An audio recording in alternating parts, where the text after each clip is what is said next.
ญสิ้นเผ่าพันธุ์ประชาชนอพยพหนีตายจากบ้านราชการตำรวจทหารถูกพวกมันจับฆ่าทรมานที่2 ธันวาเป็นวันลาวแผ่นเขียนข้าสนศาสตร์ลาวน้ำตานองนาจับไปฆ่าทั่วทุกถิ่นฐานมันมังเพทางลบล้างทุกสถาบันพวกพี่เพศลาวแดงมาผ่านโหดเหี้ยมสามัญผิดคนทั่วไปที่2 ธันวานั่นนามาจอกของบ้านโจรป่าเข้ามาเผาผลาญบ้านเมืองลาวนั้นจนวอดวายแบบโจรปุ้นชาติปุ้นประชาธิปไตยขายสมบัติทรัพย์สินมากมายนี่ละกฎหมายที่2 ธันวาที่2 ธันวามวลประสาทนี้ตายคำใหญ่ลอยข้ามของนี้ไปฝั่งไกลบ้างก็ตายในสายทาราความวุ่นวายจากผลงานที่2 ธันวาคือจับคนไปขังไปฆ่าดับศูนย์ราษาทำลายบ้าน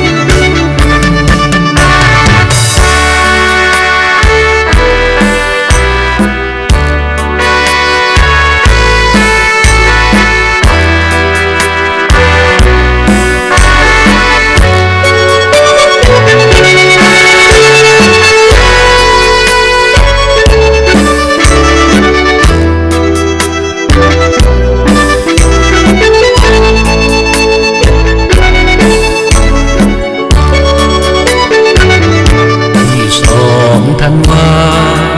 นั่นนามาจอกของบ้านโจรป่าเข้ามาเผาผลาญบ้านเมืองลาวนั้นจนวอดวายปกครองแบบโจรปุ้นชาติปุ้นประชาธิปไตยขายสมบัติทรัพย์สินมากมายนี่ละกฎหมายที่2 ธันวาที่2 ธันวามวลประชานี้ตาย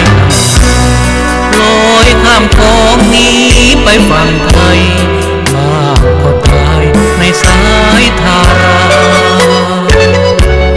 ความวุ่นวายจากผลงานที่2 ธันวาคือจับคนไปขังไปฆ่าดับศูนย์ราษาทำลายบ้าน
เป็น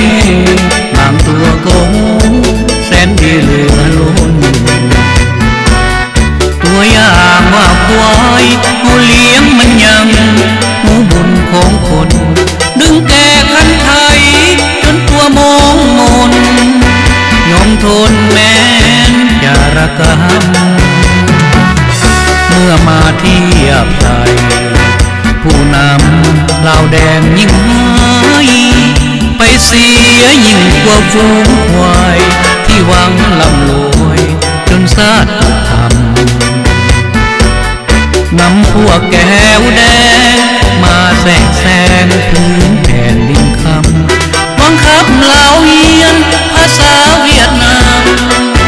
พวกผู้นำแสนเบาโธ่ลาวแดงใจหายเสียยิ่งกว่าสัตว์แถมยังขายซาขายสมบัติดินโดนของลาวเส้นหม้อแผ่นดินทั้งทรัพย์สินให้แก่นายเขายึดดินโดนบ้านเมืองของลาวหลักมันเอาไปเกี้ยงหมดโนคนลาวทุกเผ่าจงพร้อมใจกันเถิดนะปกป้องรักษาอาณาร่วมกันสร้างสาพัฒนาสร้างโตอย่าเสือแก้วแดงมันมาทำให้เราฆ่ากันต่อเลิกหลงเล่กลแก้วแดงลวงโลมาสร้างมาโกบ้านเมืองสวยกัน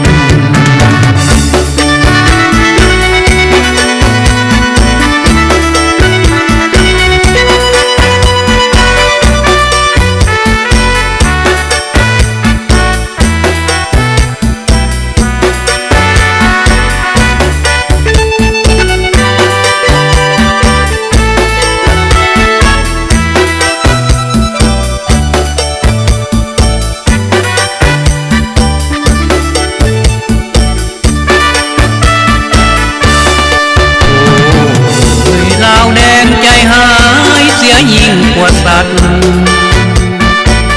แถมยังขายซาขายสมบัติดินโดนของลาวเส้นหม้อ